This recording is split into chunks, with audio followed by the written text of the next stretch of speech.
when you start talking, I keep visualizing the movie The Matrix. Literally, Yeah, yeah. literally. And so if the solution is within us, we have to make a conscious choice Yes, to search for solutions exactly. rather than to bathe in dysfunction. Exactly. And I don't think that we have learned to search for solutions because you have to admit that you are wrong in order to correct it. And we have a tendency to self-justify our behavior by relabeling, renaming, repainting, expunging from our history the things that are distasteful when we ought to be doing just the opposite, looking directly at it and seeing what it is and then develop a solution for it. Exactly. And the solutions are there. What we show from the research, what we show from our instinct, is that when you've had a problem and you've found the solution, it's been inside of you. When someone comes to you with a problem, you can help them. We're very good at help. We've got the wisdom. What we're doing in our world is, and as humans, exactly those things you're saying, justifying, numbing, blaming, victimizing. Now, I'm not saying that if someone's abused you, that's okay. It's not okay. We all know that's not okay. But that is an experience you've had, and it's inside of you, and it's never going to go away. But it's wired in this very toxic, ugly way. So it's all this ugly rain cloud and ugly trees and ugly hedges. But it doesn't have to stay that day. What next? If we just bathe in that and we just justify and hate and blame and that's not going to help us. It gets worse. Whatever you think about the most will grow and become more toxic and increase your chances of getting illness in your physical body because you're hammering and battering your physical body that can't handle it. So you will be more vulnerable. What we have to do is make the choice to get into the garden of Gethsemane. I use that analogy. Yeah. We have to face the pain. Jesus modeled for us exactly how we're supposed to be managing our minds. Get in the garden, face the stuff. Deal with it. You're going to cry, scream, sweat, blood. You're going to go through it all.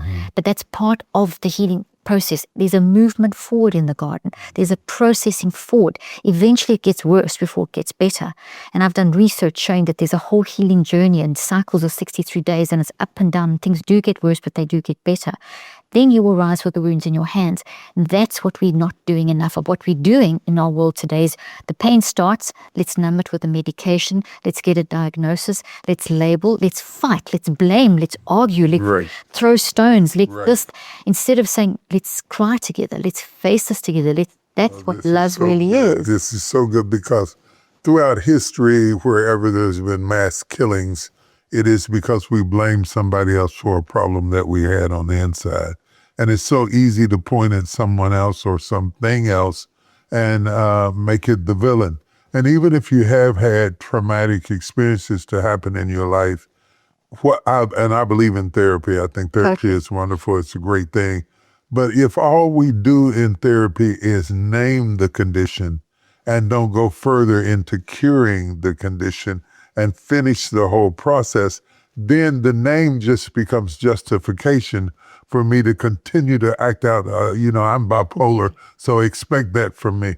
We have to go past that into a place of wholeness and healing and deliverance. Do you agree with that? Oh, totally. I'm saying it and I got goosebumps. You've actually totally scientifically and science, and this I quickly want to say the science and spirituality, two sides of the same coin. The word science comes from the word sclera, which means knowledge. God is the source of all knowledge. So science is simply how we understand everything about us, life, humans, etc., how the earth works, etc. So I just wanted to make sure that people understand that. So when I say scientifically, two sides of the same coin. So essentially when you go through a trauma, that experience gets wired in.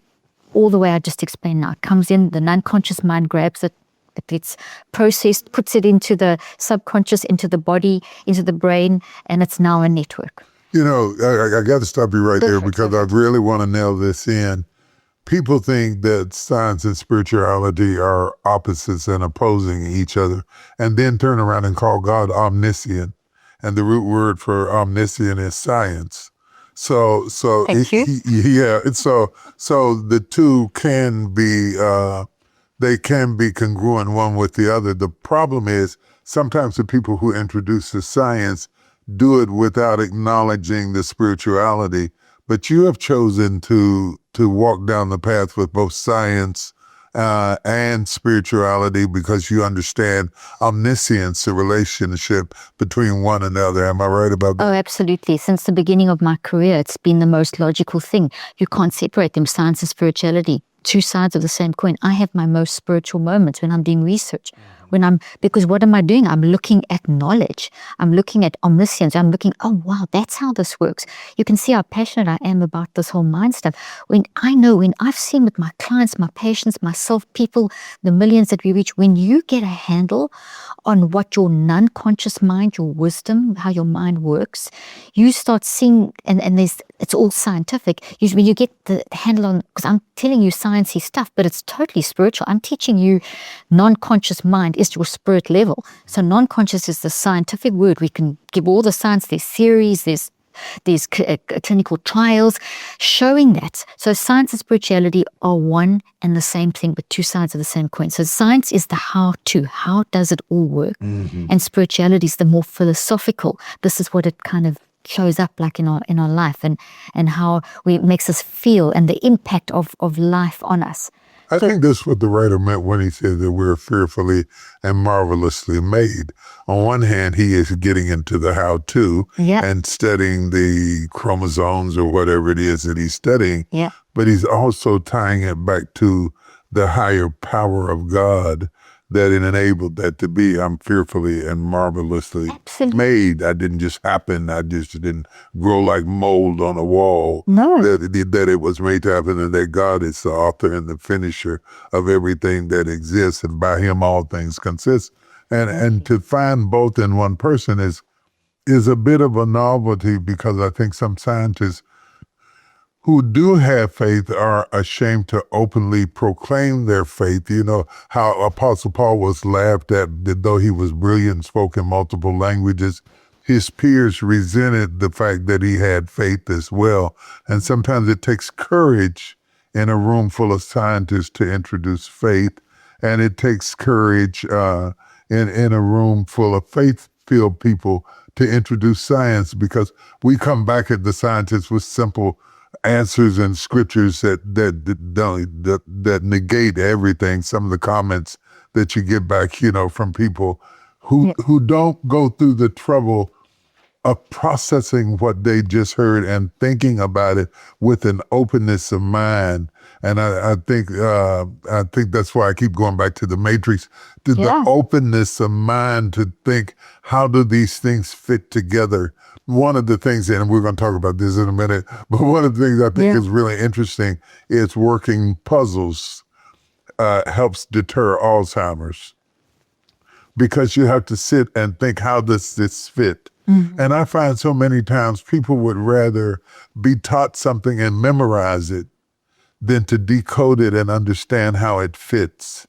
And in the process of unearthing the truth of how these things can be compatible, there is a certain amount of healing and a certain amount of deliverance and a certain amount of knowing that comes from that process. It couldn't be all bad if God says that he is all science, omniscient. It couldn't be he joined the two together. But we don't think deeply, nor are we taught to think deeply. That's key. Yeah, we are not taught to think deeply, whether in class or in church. We are not taught to think deeply. We have a proclivity to believe this because I said it, believe it because John 3:16 said it. When there are justifiable facts that go along with what we are teaching that adds validity, and we don't have to cut our mind off and cut our brain off in order to be able to connect with God, because he made us.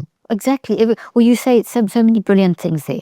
Open mind. Look how often you said that word, open mind. When I talk about an open mind, I'm talking about literally the conscious part of our mind listening to the non-conscious via the subconscious. So there's a science behind this. So when we open our mind, we're going to tap into wisdom. We're going to think with a logic that's different to a logic that's You get a scripture in church, you don't question. That's just conscious mind. You're not even touching the depths of that. That's not even going to touch your life. Right. It's just words.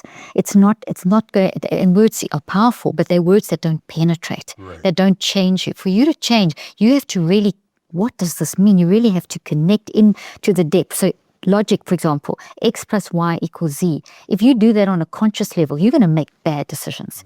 You're going to say, that person hurt me, therefore I'm a victim and I'm always going to be a victim. Right. Bad logic. Right. Yes, they did hurt you. Yes, you have been damaged. Yes, it has impacted your life, but that's not the end of the story. Right. If you tap into the non-conscious, if you tap in and you really listen to that, because the Spirit of God is massive. The Spirit of God can't just bomb your conscious mind. You'll explode, as I mentioned. So it's filtered through your spirit, through your subconscious, and signals are sent to you, and you consciously become aware of things. Now, we can choose. I lay before you life and death. Choose blessing, cursing, Yes, choose life. yes, You yes. can choose. What does choose mean? It means stand back. It means observe the situation. Yes, that person has got a narcissistic personality. They're abusing me.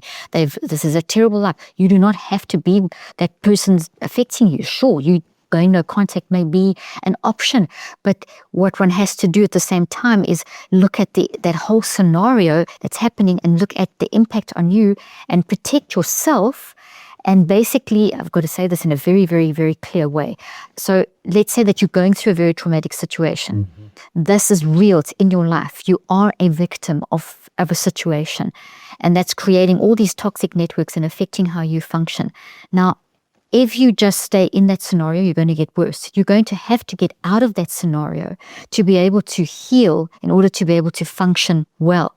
So this is why very often I'm using that example of no contact, because it's very all over the news at the moment, and I've done podcasts on it, and people going no contact from parents and abusive and narcissistic relationships. And is this good and bad? There's been a lot of discussion around that. So I'm just using that as an example for listeners.